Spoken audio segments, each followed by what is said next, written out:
Right, on the 10th of April, and what a dog shit performance from Millwall.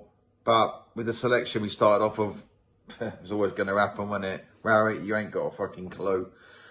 We've lost 3-0, I think. I've just turned the fucking shit game off because it's winding me right up and it's ruining me Grand National Day. And the Indians not going to taste good tonight at all. Thank you very much, Millwall. We should have gone 1-0 up in the first half. You know, we're just not clinical in front of goal. We've then let them attack here and there.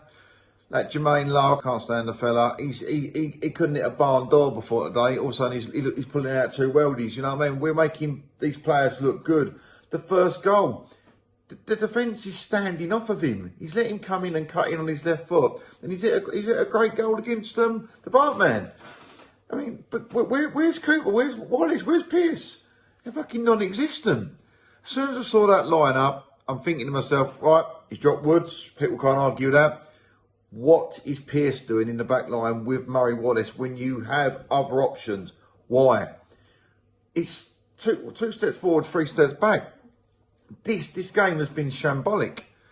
We're unlucky at the start of the second half with Cooper hitting the post, but to be honest with you, it was always going to hit the post from the angle. I could see that we just haven't been at the races. We haven't been good enough. We've been standing off, and the team selection has been shocking.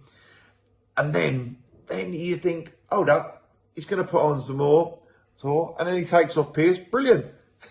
And then all of a sudden, he takes off one of our best players, McNamara, and puts on Romeo. And for me, has been at fault for both for the second and third goal. And I don't even know what he's putting the Millwall shirt on for. I really don't. McNamara, he must be sitting there thinking, what fucking more I've got to do to stay on a pitch? Because there's absolutely... And then, insult to injury, we bring on that useless Icelandic London international, Dagbod. He couldn't score in a brothel with a £50 note.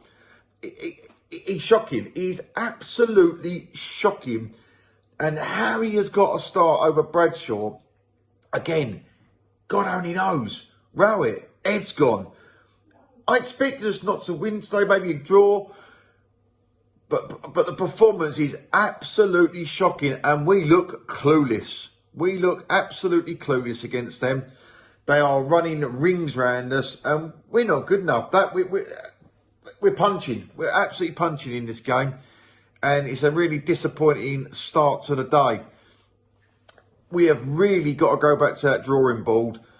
I don't know what's going on behind the scenes, but we need a creative centre midfielder. It's quite simple. We need a decent striker. Quite simple. These are the players we should be looking for. Because I tell you what, we're too slow with the ball. We always want to pass backwards. Team selection's always wrong. I mean, why don't we ever put our best foot forward? Why don't we put our best team out on that pitch? Pearce is not the best player in that position when you've got other options. He is the last option you use. He's a good servant for the club, but he's too slow. He's League 1, League 2 at best. He gets caught out all the time, and today we've been caught out 3 times when they shouldn't have scored one of those goals. They shouldn't have scored one, but with the amount of space we're allowing to have and not closing them down, it's no wonder they're hurting us. I feel sorry for the Bartman in goal because he's let 3 goals in today, and he really doesn't deserve to have let 3 goals in. We've got some hard games coming up. Brentford, I think it's Watford, I think we've got Bournemouth. These are hard games. I don't expect us to win these, but I expect us to compete in these games. To compete, put our best side out, preparing ourselves for next season where, you know, because if we finish in the top 10, that's going to be 3 finishes in the top 10 in the last 3 years. And that's better than we could have expected. Much better than we could have expected. So we need to build on these before we go through to next season. Otherwise, we're going to get our pants pulled down again next season, again and again. We're going to be them nearly men sitting in the top 10.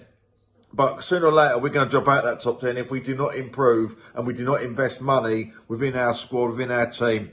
And whether Rowett is the man to take us forward, the jury's out. It really is, because whether you've got good players or not, or you've got a budget, your team selection has to be bang on with what you got. And for me, it isn't. Until next week, with a crappy Indian and a miserable Saturday, let's hope we do well in the National. Bristol Demare. Come on, you Lions.